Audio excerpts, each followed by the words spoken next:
Hey guys, Kirk here with an update on what in the world I've been up to lately, and it has more to do with you than you might realize. So if you're like me, you don't want to wait minutes into this thing before you find out what I'm really talking about. So I'll just cut to the chase. I'm starting a company that makes art, sketching, and journaling supplies that you can easily take with you anywhere you go. In fact, that's the name of it. It's called With, W-I-T-H, and we make products that you can create anywhere you're at. And that's kind of what I'm doing, but I kind of want to talk to you about the why. That's where you come in. The thing is, I've always felt that creating taps into something deep within me.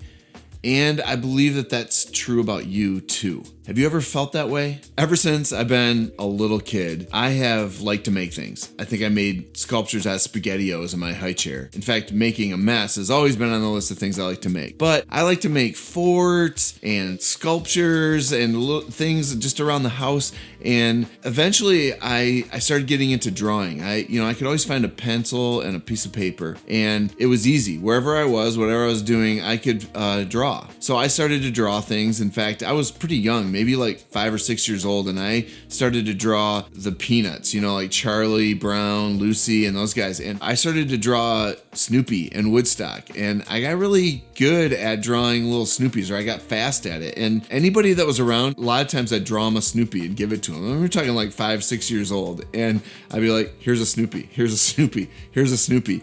And I just started to love to do that, and I saw how people loved it when I gave it to them. And whether they were actually any good or not, people told me they were good. They started to say things like, oh, he's a little artist. And it started to become kind of part of my identity. In fact, I think it kind of fed on itself because I would draw more the more I was encouraged to draw. And I won some contests, a 6th grade yearbook cover, some other exhibits I was in school from my art classes. And I really started to just see myself as someone that is decent at drawing and being an artist. My main source of income has never really been to make art, but I've always thrived the most when I'm creating things, because there's that like tapping into something deep within me thing.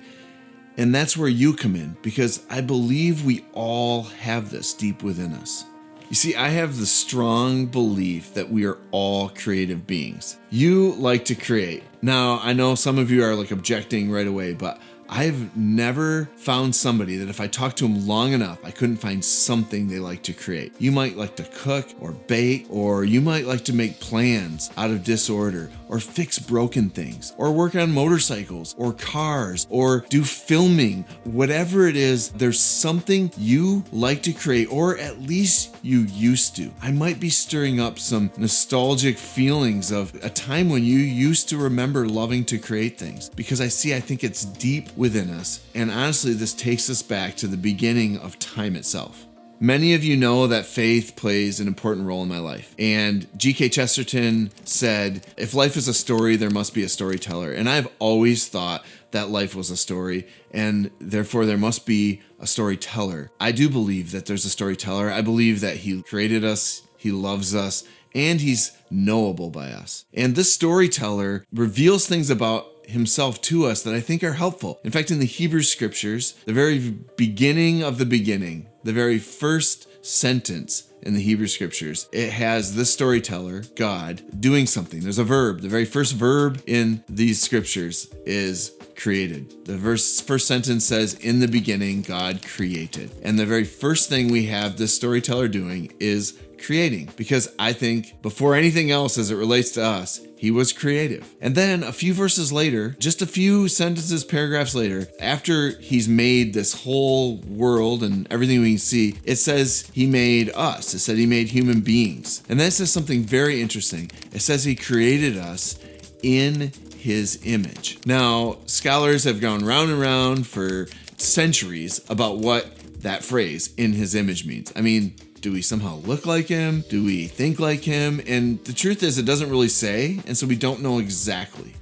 But for whatever being made in his image means, I believe pretty strongly that part of that means we're creative. He was creative and we're creative. And I don't just think it's just this theory that I have. I think it's evidence all around us in the world. We are beings that create for the sheer joy of ourselves and others. Now, a beaver makes a pretty cool dam. I'd say damn cool.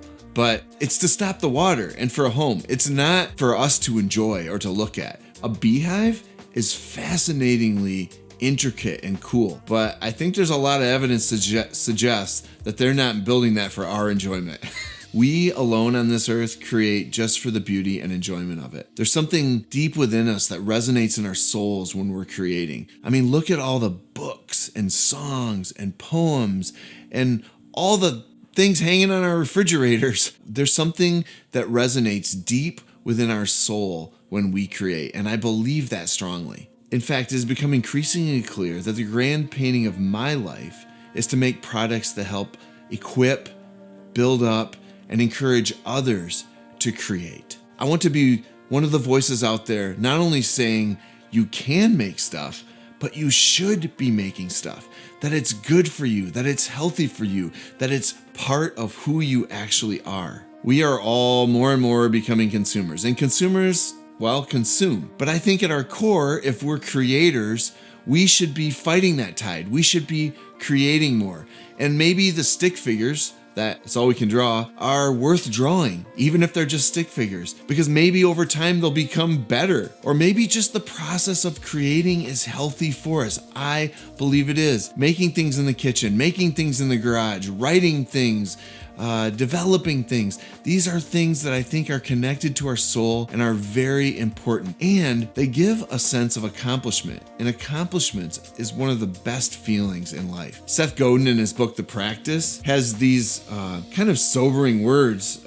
He says, we can teach people to desire lifelong learning, to express themselves, and to innovate. And just as important, it is vital we acknowledge that we can unteach bravery and creativity and initiative, and that we have been doing just that for a long time. See, I'm afraid once we start to say that that person's creative and I'm not, or that these people aren't, we're not only not acknowledging the fact that we are, we're giving ourselves an excuse not to. I believe our society, whether intentionally or unintentionally, is unteaching creativity. In fact, Pablo Picasso himself said, every child is an artist. The trouble is remaining one as we grow older. Most kids, probably every kid, loves to create, finger paint or whatever, until somebody in that class says, oh, yours is good and yours isn't, or somebody gets attention for it and someone doesn't. And we start to say, well, I'm not creative, or I am. But I believe that we all love to create, and I want to help you do that. That's why I'm doing this. For my part, I want to spend the rest of my time fighting that tide. I want to help people, all of us, move from consuming to creating, and just make it super easy and convenient for you to do that. And if you're a parent, I want to make products that make it convenient for you to help your kids move from consuming to creating. Listen, I'm a parent. We're all concerned about how much time they're spending consuming, looking at screens. And I want to make it easier to help you nurture the young artist in them. For what it's worth, I'm making some products that make it easier. Take away some of your excuses for why you're not creating, and maybe start the habit of creating more. And so I'm making these products that literally you can have in your pocket, your glove box, your bag, your purse, wherever they're at with you, so that you have one less excuse to not be creating. Pull it out while you're waiting at the doctor's office or riding the bus or the train or whatever, and do a little sketch, do a drawing. That's really what I want to help you do. But I also am going to be making a weekly video that kind of teaches the art of keeping a sketchbook and why that's a healthy thing, whether you ever want to show anybody else or not. And so I want to ask you to sign up for a once a month email that I'm going to be sending out about what I'm doing. Now, if you're like me, you hate junk email. I hate it. I'm committed to not doing that with this. You will only get one email a month. It's called the With Us email.